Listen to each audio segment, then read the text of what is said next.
everyone. Good morning and welcome to our English class.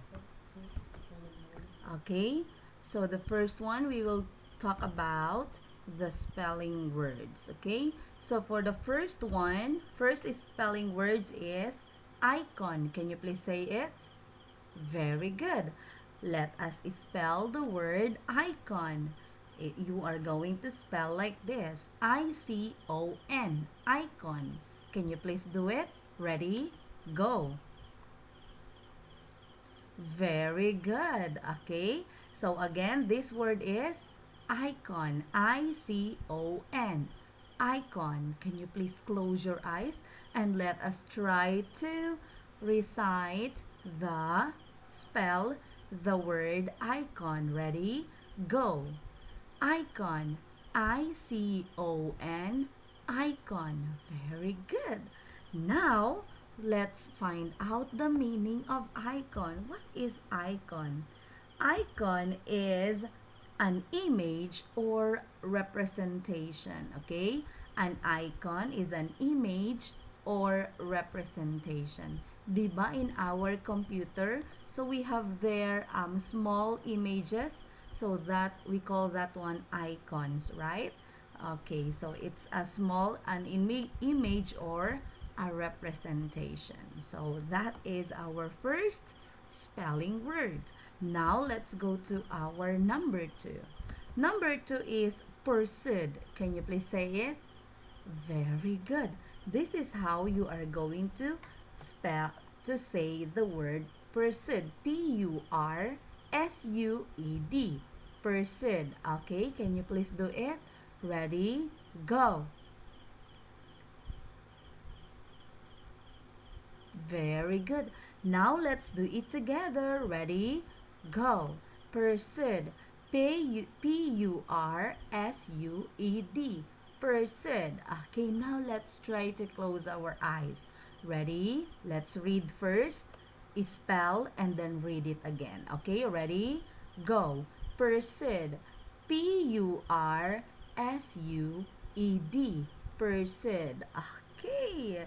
Did you spell it correctly? Very good.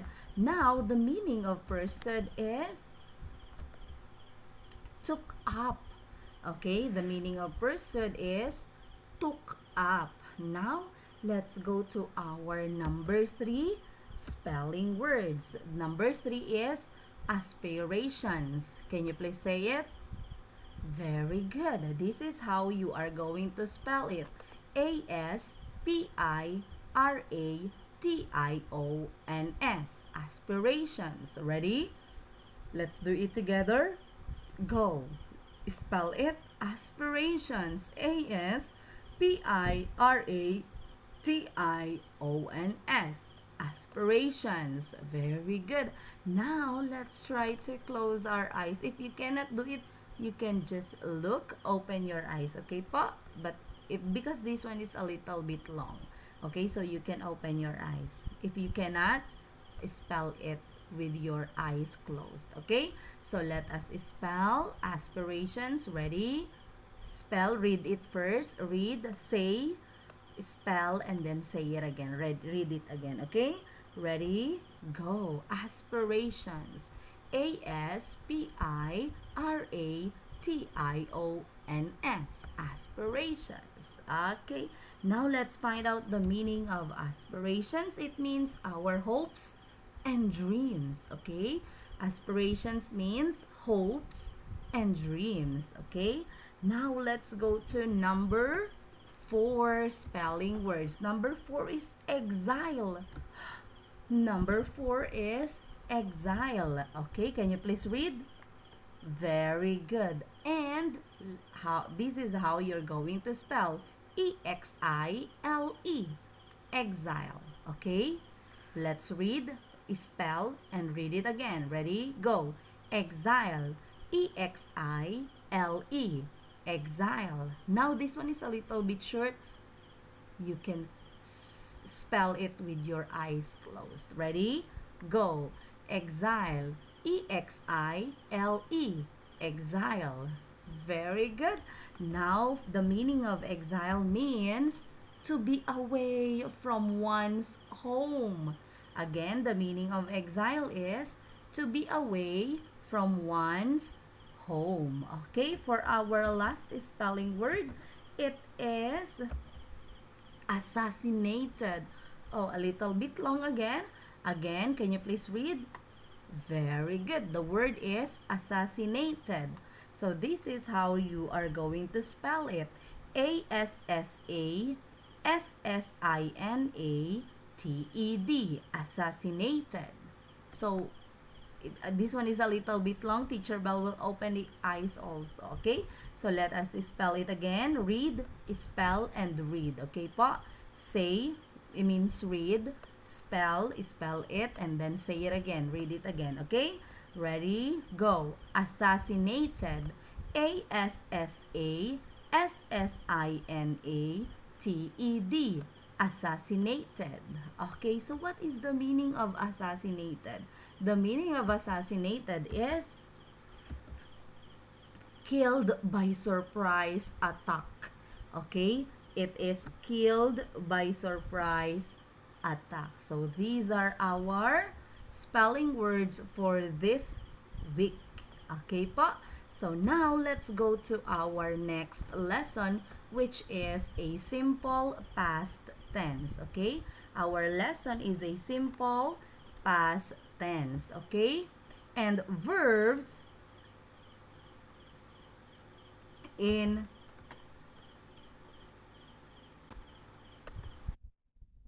Okay, it says here, verbs or the action words, the verbs that show actions or events done in the past, it's already finished, are in the past tense. Okay? So, regular verbs form their past by adding D or ED to their base form. Okay? So, the regular verbs, it means you are not going to change the meaning or the spelling, but you are just gonna add the D to its word or to its base form of the word, or you are going to add ed. Okay, so we have here some example. Okay, so example of number 1, base form plus ed. For example, end, end. And plus ed, we have the past tense is ended. View plus ed, the past tense, it's already done, then we are gonna say viewed. Visit, done visiting, plus ed, visited. Okay, and then form plus ed, we have formed. Okay, so you are going to add ed if the ending here are consonants. Okay, it is consonants. So you are going to add ed. Okay po? What about the D? Okay, for the D, you are going to add the base form and then just add the letter D. Why it's only the letter D? Because as you can see, the words here ends with E already. Right there. So instead of adding ed, we are just gonna add, of course, the letter D. Okay? So we have die plus D. The past tense is died. Graduate plus D, graduated. Change plus D, the past tense now is changed. And then serve plus D, then we have served. Okay? Now, again, for the regular verbs, you are just going to add D or ED. Okay po? D or ED. Now, let's go to our rule number 2. Because this is the rule number 1.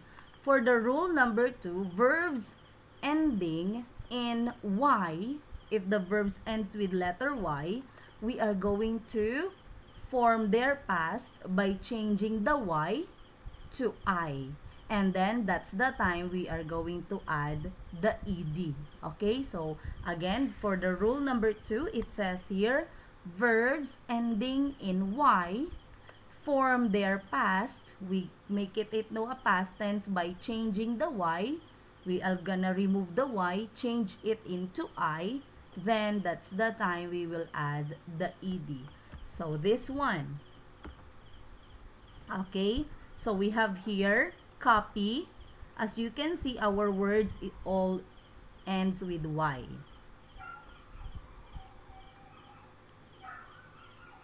Okay, so the words here ends with Y. So the rule, in rule number 2, it says we are going to change the Y into I, then we change it into I, then add the ed. Okay, COP, copy the COP, the Y will become I, and then add ed, as you can see here, right? Okay, now for the cry, change the Y to I, then add ed. Cry, I-E-D. Okay, and then the study, change Y to I, then add ed. There, studied. Okay, so the past tense of copy is copied. The past tense, if you're done already crying, then you are gonna say cried. It's already past. Okay, and then study, you're done studying, then studied. Okay po? So this is the rule number 2. If the verb ends with Y, change the Y to I, then add ed. Understand? Okay, now let's go to our last rule. Last rule of past tense. So this one we have irregular. The number 1 and number 2 are regular because we are just adding. But here in the irregular verbs, we are gonna form their past by changing the spelling. Okay, by changing their spelling. So rule number 3, the irregular verbs form their past tense by changing their spelling. So Teacher Bell will show you some examples here for the number 3. Begin, it is now began. It's the past tense of begin is began. Blow, blew. Break, broke. Bring, brought. Buy, bought. Catch, caught. Draw, drew. Okay, so Teacher Bell will read this one, the base form, and you are going to read the past tense. Okay, so begin, very good. Blow, very good. Break, very good. Bring, correct. Buy, very good. Catch, next is draw. Okay, so as you can see, they change their spelling. We are not adding the d or ed. Instead, we change the spelling. So this is some of the examples. Another examples here. Okay, this one. Go, went. Grow, grew. Know, knew. Lay, laid. Make, made. Ride, rode. Ring, rang. So these are the base form. And the second words are the past tense. Okay po? So, Teacher Bell will read the base form again. You are going to read the past tense. Okay? The past form of the verb. Okay? Go. Very good. Grow. Know. Lay. Make. Ride. Ring. Very good. Okay, now let's go to the third examples. We have here drink, drank, drive, drove, eat, ate, fall, fell, fly, flew, get, got, give, gave. Okay, now again I will read this part, the first word, the base form, and you are going to read the past form. Okay, drink, drive, eat, fall, fly, get, give. Very good. Okay, now let's go to our last examples of irregular verbs. Okay, we have here say, said, see, saw, sing, sang, sit, sat, take, took, teach, taught, win, won. Okay, so the base form and these are the past form. If you're done doing the action, okay? So Teacher Bell will read the base form. You are going to read the past form. Okay, let's have say, see, sing, sit, take, teach, win. Okay, very good. Now, let us review the rules in past form. Okay po, so rule number 1. Okay, where is the rule number 1? It says here, we are going to add D or ED. So, for the regular verbs. Okay, for the regular verbs, we are going to add D or ED. Okay po? Next rule, in rule number 2, the verbs ending in Y, we are going to form their past by changing the I to Y, then add ED. That's the rule number 2. And in the rule number 3 are what we call here belongs the irregular verbs. So the irregular verbs form their past by changing the spelling. Okay, so now let's have some review. Let's try. Okay, let's have here some. Let's try. Okay, let's try. So we have here pick. What is the past form of pick? Okay, it's regular only. It's a regular verb. So what are you going to add? Is it D or ED? Ready? You can write your answer in your notebook for you to practice. Okay, I will give you time to write.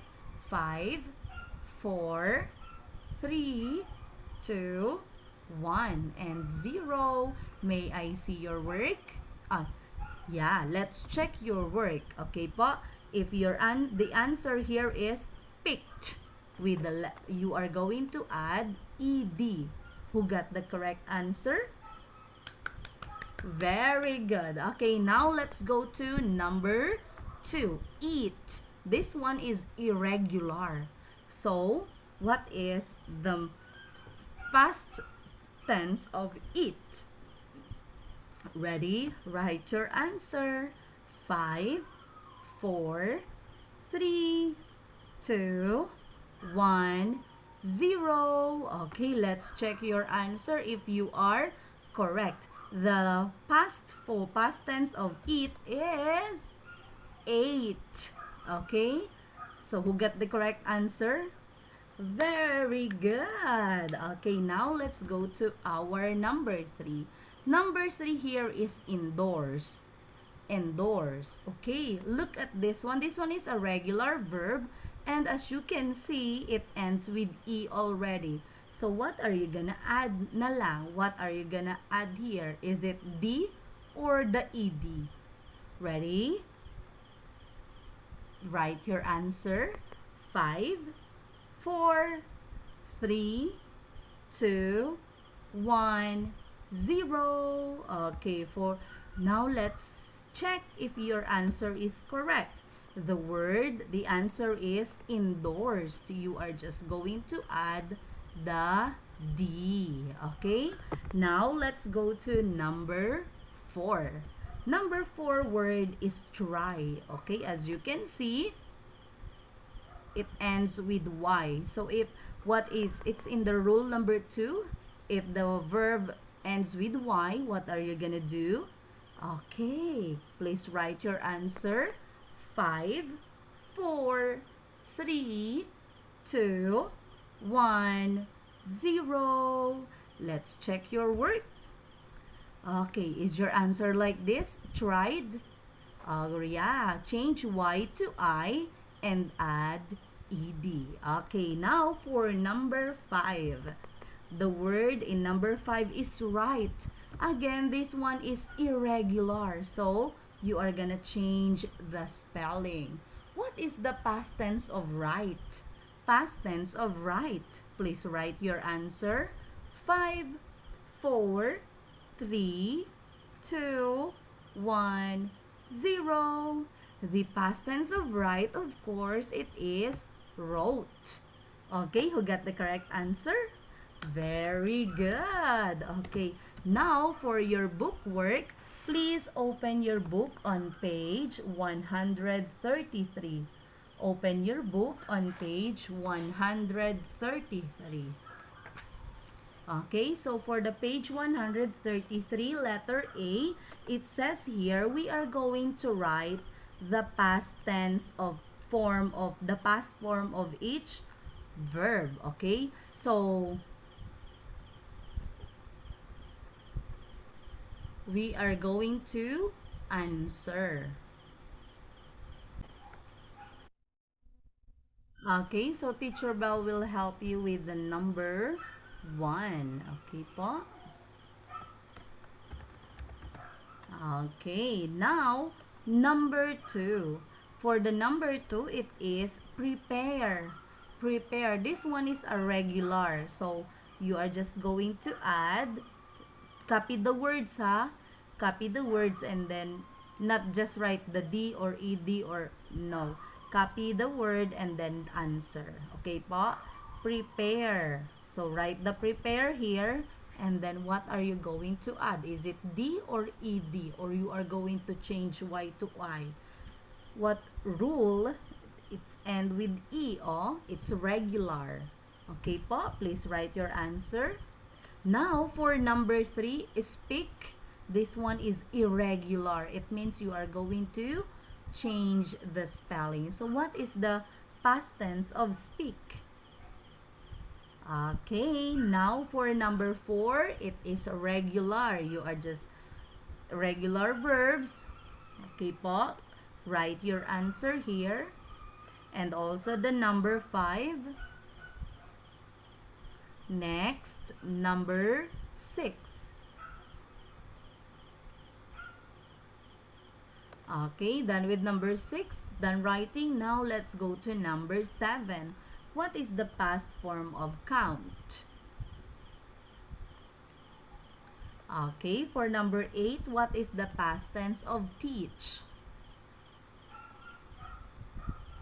Next, for number 9, what is the past tense of change?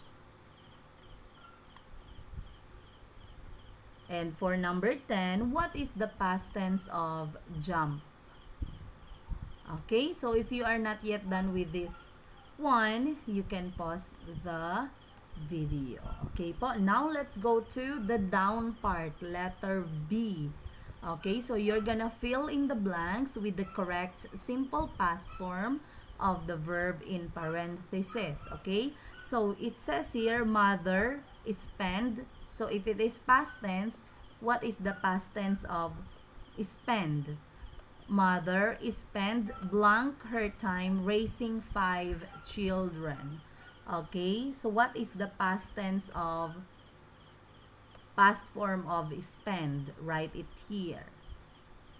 Okay, next, number 2. My cousin blank up law at the Far Eastern University. So the base form is take. What is the past form of take? Write it here. Next, number 3. Carlos blank over Patrick in the chess game. So the base form is win. What is the past form of win? Write it here. Win. The past form of win. Okay, now let's go to number 4. Number 4, his family blank church service last week. Okay, the base form is attend. What is the past form of attend? And number 5, we blank to go to Tagaytay after the church service. So the base form is agree. So what is the past form of agree? Please write it here.